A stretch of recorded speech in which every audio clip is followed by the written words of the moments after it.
Hi, I'm Wayne Tuttle, and welcome to Chasing Legends.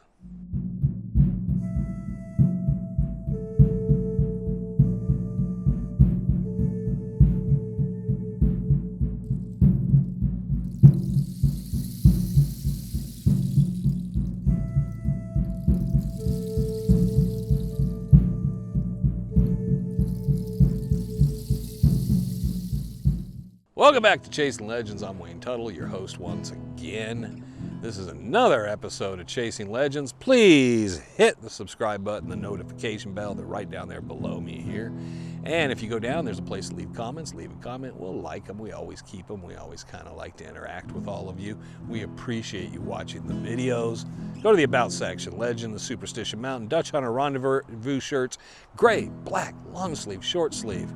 Got it all in again. I got that down like a pro. This week we're going to talk about something. I get questioned about people and stuff and they don't quite understand, and I will explain this in a bit of length here so everybody kind of understands. Still breezy, got a tree here. God, I'm listening to the wind blow through the tree. It's really nice. Cameraman's got a little shade. I got a lot of shade, so I'm really good. So getting on with it. Dutch hunters I've known, and I wanted to kind of do this for a while because a lot of people, there are people out there who will tell you they met everybody in the mountains. And this week's not the children's version. They're full of shit, okay? People seemed, as people die, become best friends with people at times. It's funny. My case, I was very young in the 70s. And I've always said I was baggage. I was some piece of carry-on. And I just sat around and listened a lot. And I was actually pretty shy at times as a kid. So I wouldn't talk much, I wouldn't introduce myself. I get introduced, and I was raised in a household where it was, you know, you can be seen but not heard, and we prefer you not be seen. Go down the hall to your room. So being in that, I just relished the idea of being in the outdoors, going on trips and stuff, so I minded myself and kept to myself.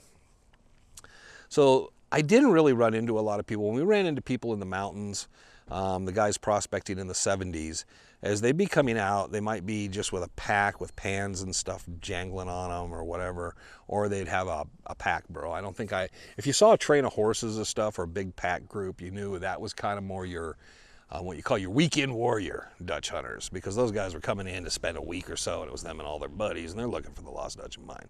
The guys who were back in the mountains might have a burro, but they generally were just kind of solitary on their own. We crossed those guys, and most of the time I ran into those guys was always down in Barks Canyon and Needle Canyon, coming in and out. They were not coming in through First Water that I could remember very often.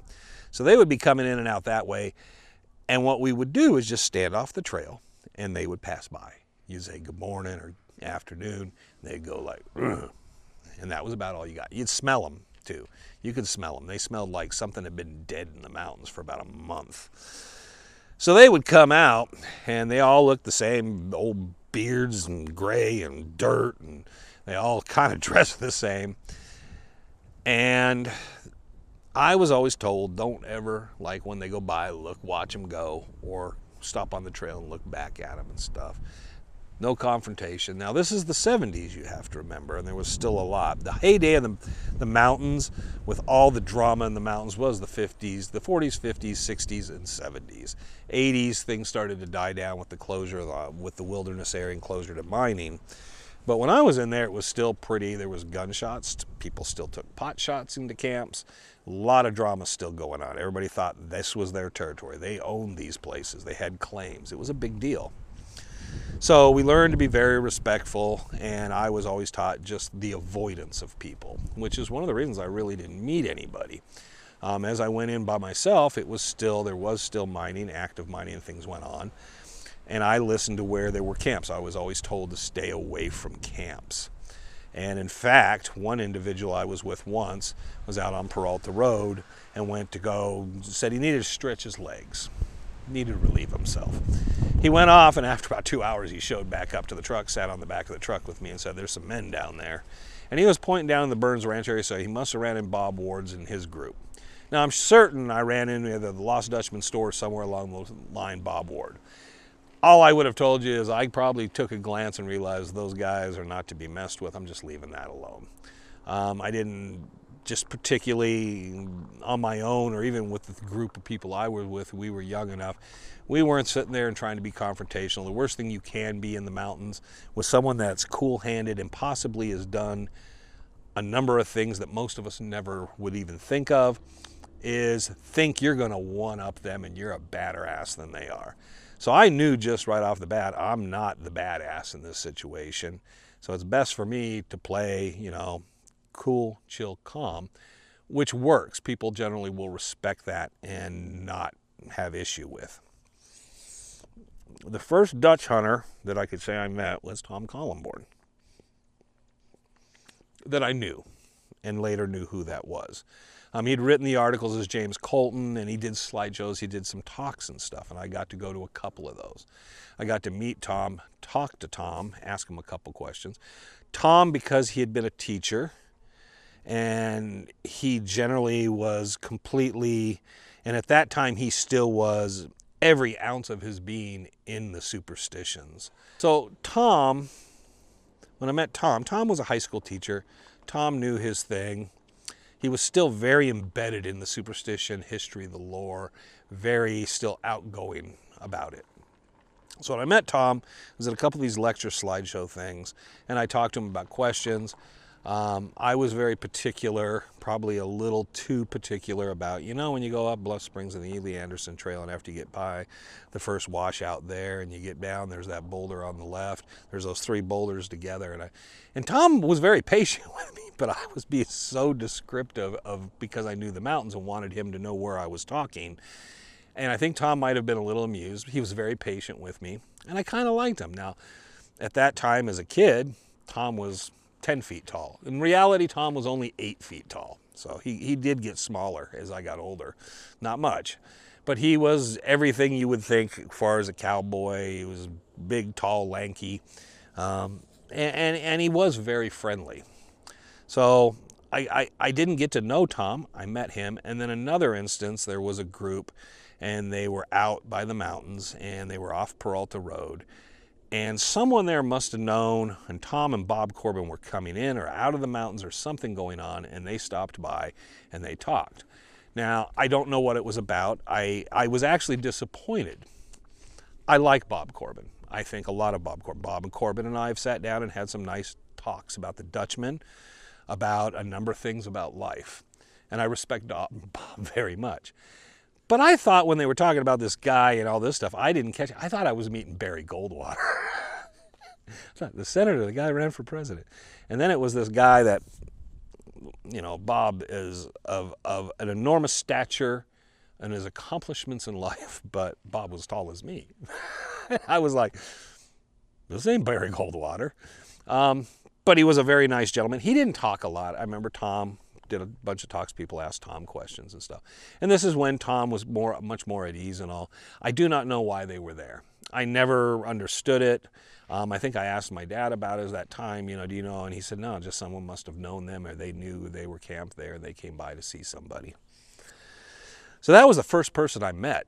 I'd read his articles and stuff. I would end up purchasing books and material, you know, from Tom, because Tom was really the person that spoke about the superstitions. There was Kurt Gentry's book, Sims Ely's book, and those, but Tom was the guy who kind of grew up there, had worked at the Quarter Circle U and all that. So he was kind of like legendary. The next person I would meet would be Ron Feldman. Well, actually, it was actually Greg Davis. Now, I met Greg, and I don't know why I remember him, because I met him down at the Trek. He was with the Dons, and he was very nice and very polite. Greg has always been very polite, very nice. And I took note of who he was. Now, Greg was much younger. You got to remember, these guys were much, much younger. We're talking, God, this is 45 years ago, 42 years ago when I would met these guys. And I met him, and Greg, I don't know if he just got into the Dons or whatever, but Greg was very nice, and there was a group of us who would actually, sorry guys, and I am a Don now, maybe I'll pay them back for my ticket, but we would sneak in, because it was pretty easy, and we would sneak in and just drift around. There was other kids and stuff there, and we would drift around. We weren't grabbing food or anything for free. We were just kind of checking it all out, and then we would sit outside the fence perimeter and watch the firefall. You could hear everything going on. So I'd met Greg, but later I'd meet Ron Feldman. Now Ron, I remember because he ran the corrals and the stables. I didn't know Ron was a Dutch hunter. I didn't know anything about the Lost Dutchman Mine with him. Ron didn't write articles. I never really saw Ron's name mentioned in anything. What I knew was girls like to ride horses. They like to go out to stables and ride horses. Women, girls particularly, seem to be, their horsemanship is almost like born unto them. And they get out and they get on, they're like natural. And then most guys who've never been around horses are kind of like muffins trying to build a skyscraper. It's like nearly impossible to work out. So when I met Ron a number of different times, these girls would go out and they wanted to go out riding in the mountains.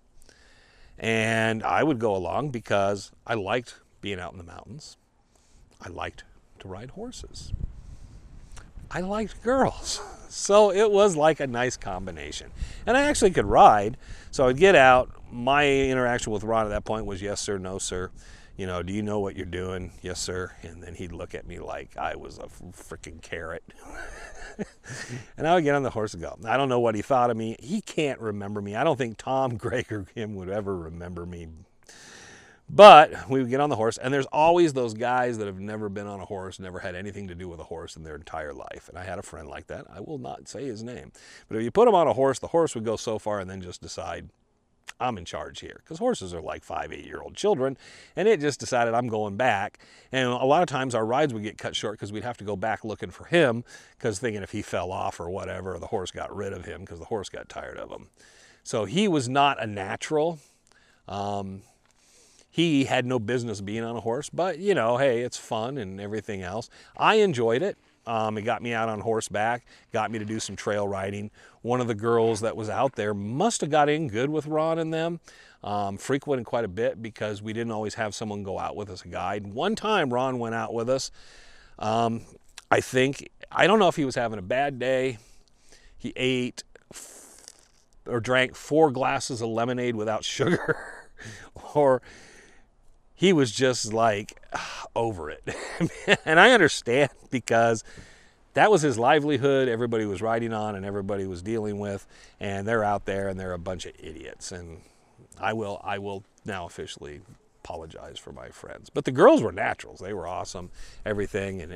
And for the most part, it went well. Nobody ever was hurt. Nothing was ever, there was never any problem. But that's how I met Ron. Now, you move forward from that point there, and another 10, 20 years, 25 years with everybody.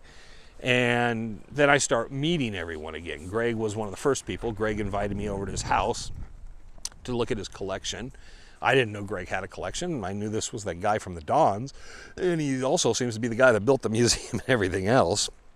So I was completely taken aback of, oh, that's who that guy was. And I thought, wow, he's accomplished a lot. Good for him. Greg was all gray then. He was still working at the time, flying. But and we had great conversations and got to spend a lot of time with Greg. Ron was funny because I actually ended up meeting Jesse and spending more time with Jesse before I ended up meeting and running and talking with Ron and getting reacquainted with him. So I actually got to know Jesse. It's a funny thing. I think they kept Josh in a shoebox somewhere until much later in life, until he grew up or something, because I never saw Josh, never heard of Josh, and then Josh popped up. Just showed up. Hi, I'm Josh. We still love you, Josh. But no, but Ron was very cool because I got to meet him, and I think the first thing is I joked with him. I said, man, you got old. And he said, have you looked at yourself in the mirror recently? And then we sat down and drank a beer and talked, and there wasn't old times to talk about. Now with Tom, I could kind of go back in it a little bit because there was a lot of 100,000 questions I had and all the books he'd written and everything. With me and Ron, it was a little more chit-chat and get to know each other. I really like Ron. Most people that get to know Ron really do like Ron. And Greg. Most people find Greg to be a wonderful host. And then Tom, we were sitting around, and Tom couldn't figure out if I was a student of his or this or that, and I had to finally explain it all. And he was very cool about it. I think probably what got me in with Tom is while we did talk and we did spend some time around each other, and he did tell some stories, was Trevor being there, because Tom always was very about education. So Tom and I would sit down and talk, and we would talk some Dutchman stuff. We'd talk about life. Tom and I talked about guitars. We talked about cars. We talked about a lot of stuff. But then he would always spend time talking with Trevor about his education and the classes he was taking and how he was doing. Trevor was doing honors and IB and all these different things. And so Tom was always very invested. I will always say this. Tom, whenever anything Trevor accomplished, whether it was baseball, it was in the education, academics, everything else, Tom was always posting and encouraging him. Always would make sure the next time he saw him, he talked to him about it and asked him what he was thinking of doing, how he was thinking of doing it. Tom was a Rhodes Scholar, very intelligent man, so he always took that, and that always wins you over when an individual, and very cool gentleman. I always think some people that didn't get to know him should have spent some time to get to know him.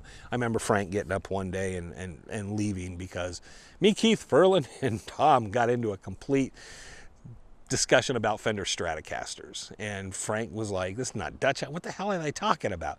But it was all about guitars for that period. Now, the other person you probably, and I've talked how I met Frank. But the other person was Bob Schuss. Now, I never met Bob Schuss. I'd never heard of him. I've been to Goldfield. Didn't know who Bob Schuss was. And never spent time around him. And then somehow me and Schuss ended up sitting around each other at the rendezvous and stuff. And talking and just laughing. We just had a good time. Usually Bob was drinking at that time. And I wasn't really drinking much. But I met him probably around the same time I met Jesse. And we just hit it off, and I don't know what it was. He told stories. I'd ask him questions. He'd tell more stories. I find it odd that we talk Dutchman. There's times Trevor's been there when we've been over to his house. He's laid out maps and we went over stuff. But there was a friendship born out of that I've never quite understood what approximation where it is. It's like having your best friend, but your older brother, but an uncle, crazy uncle, but kind of a father figure, but a grandfather type. Bob fills a lot of those roles and places in life. And a lot of people will always say, and I think Trevor was very surprised when he understood how close we were. Bob will always call me if he doesn't hear from me for a while. And it doesn't have to be that long. He'll be like, it's been a week. I haven't heard from you. Give me a call. Let me know you're doing all right. And that's my Bob Schuss. And it's funny because he's one of the few people that just calls to see, and I'll call him and he'll go, I'm busy, but okay, you're alive. Okay, good. All right, I'm good. Bye. But always that. When we did Legends or there's stuff happening in life that is particularly bothering, he'll just turn to me and go, you all right? Yeah, I'm good. Something bothering you? I don't know. And we'll just talk about it. He's been very good at kind of like, I don't think, and if he has, it's been kind of good-natured, but I don't think Bob's ever really ribbed me, joked with me in that manner or anything like that. He's always been concerned how I'm doing and whatnot. And that's been different. I don't know how we created that relationship and how that relationship continued to grow. It's not saying anything that Frank Augustine is one of my closest friends at this point in life. Randy Wright is a very close friend. But Schuss was something very different, and I didn't expect that. If he watched this, he'd be embarrassed maybe a little of it. But, and I could say mentor, I could say, there's just so many different avenues, and I think anyone who knows Bob would understand what it is. He'll give you the shirt off his back. He'll always try to help you out. Anytime, if you're trying to pay for half of something, he ends up paying for all of it. I mean, just Schuss has been absolutely phenomenal to me and my family, and I have nothing but the greatest amount of respect for the man. And the fact is that I didn't know him from Adam, and it was just us sitting next to each other with a bottle of Fireball telling jokes, and we ended up somehow connecting very well. And I think the world of the man. I think the world of all those individuals, all four of them. Clay Wurst was a bit later on too. I had knew nothing of the Brownie Holmes story. I had heard of Clay Wurst, and then I got a chance to meet Clay later in life, but I did not seek people out, which was a very different thing. I'd met John Wilburn a number of times and ran into John and talked to him, but I didn't really seek people out because that wasn't my thing. The 70s, I was learning about the mountains and spending time in the mountains. In the 80s, I was on my own. I was losing the people I was going to the mountains with, spending more and more time on my own, going into the 90s by myself, and then kind of starting to kind of grow up and kind of not spend as much time. And then in the 2000s, the research end took over, and then I was back in the mountains a lot more. Like this year, God. How many times we've been out with the Superstitions? 14 times this year. It's been quite a few times. I'm making more and more trips. Don't know if that means the end is in sight and I'm trying to make up. But no, I never was one to search people out. I was never one to go over and really try to introduce myself. The most fortunate things happened to me was working in the Rendezvous, which opened me up to a number of people. People saying, "Oh, are you Wayne? Okay, I got that." And then people started to get to know me. And that was because of Randy Wright, Joe Roboto, Greg Davis, and other people who gave people my number. And then the other thing was the TV show.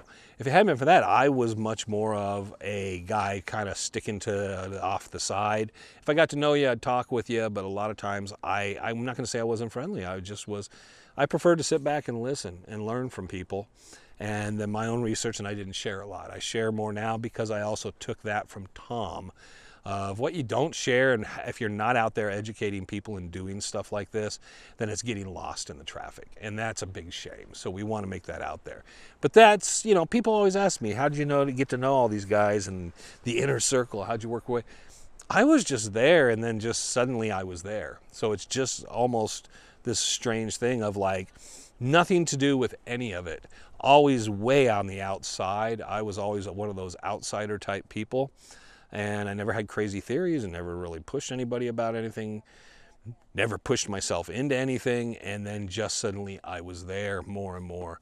And I give credit a lot of that to Tom and Randy and Greg and Ron, who's done a lot to tell people, hey, go talk to Wayne, and Schuss, who's done the same. They've always sent people my way, which kind of made me more popular than I probably would have been because I'm not going to go out and seek it.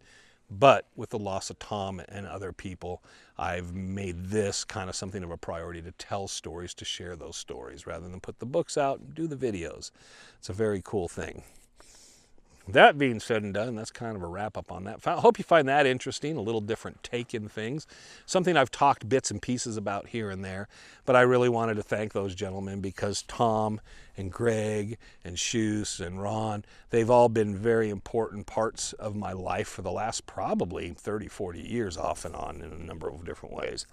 And I can't imagine my life to some degree sometimes where I would have gone or how things would have worked out without them, because they were really very, very cool to me and were wonderful to my family and so forth. So that being said and done, look for me. There's a bunch of different things coming out. I know Channel 12, NBC, local affiliate here in Phoenix did a thing with me, and that should pop out. You might be able to catch that online or something. Who knows when it's going to be released. They'll let me know. But anyways, that being said and done, leave a comments, anything about that. You know, it's always interesting to hear people who have met people and so forth like that. I'm not one of those guys that says I met everybody. I met Al Reeser once. Someone I met down at Cobb's, Al Reeser came down, and I thought he was a very nice, quiet old man. And I thought he was like, what is he, a school teacher? I didn't know it was Al Reeser till I knew Greg, and then years later, I saw a picture of Al Reeser, and I thought, I know who that guy is. I met him once. Not that I ever talked to Al. I don't think I said 3 words to him. I think I said, nice to meet you. Okay, I said 3 words. So I probably said, hi, I'm Wayne. Nice to meet you. 5 words. That'd be about it. I had no idea who Al Reeser was. And I had bark notes, and the person that gave them to me was friends with Al Reeser, so I'm sure that's where he got the bark notes from, was Al. I had no clue. So I had to put that together later. But a lot of guys crazy. I probably ran across people, Brian Lickman, people in the mountain. I don't think I even paid attention. I didn't take a lot of pictures, and I've never seen anybody in pictures. I've never seen anybody in the film footage. So I'm just thinking I just didn't have a clue. I was not interested. I keep getting stuff blown in my mouth. It's probably spiders. Ew. Okay, anyways, that being done, leaving you on the spiders. I don't have anything to drink, so I'm kind of screwed out here. I hope everybody enjoyed this, needless to say, before I wander on and on and on in this. Okay, a little bit in the shade here, so we get a little shadow in here. Definitely brought ourselves outdoors. Trevor, I'm going to say this. No music on this one. No music in the background as I talk. Let's just leave it be. Everybody complains about that, except for the people that will now say, where'd the music go? I love the music in the background when Wayne talks. Well, and then we'll go back and put the music back in if we hear from you. But one way, the other way, whatever. You know, we do the best we can. We do the best we can with the circumstances, right? So until the next time, I'm Wayne Tuttle. You got it. You're not. And this was Chasing Legends. Take care.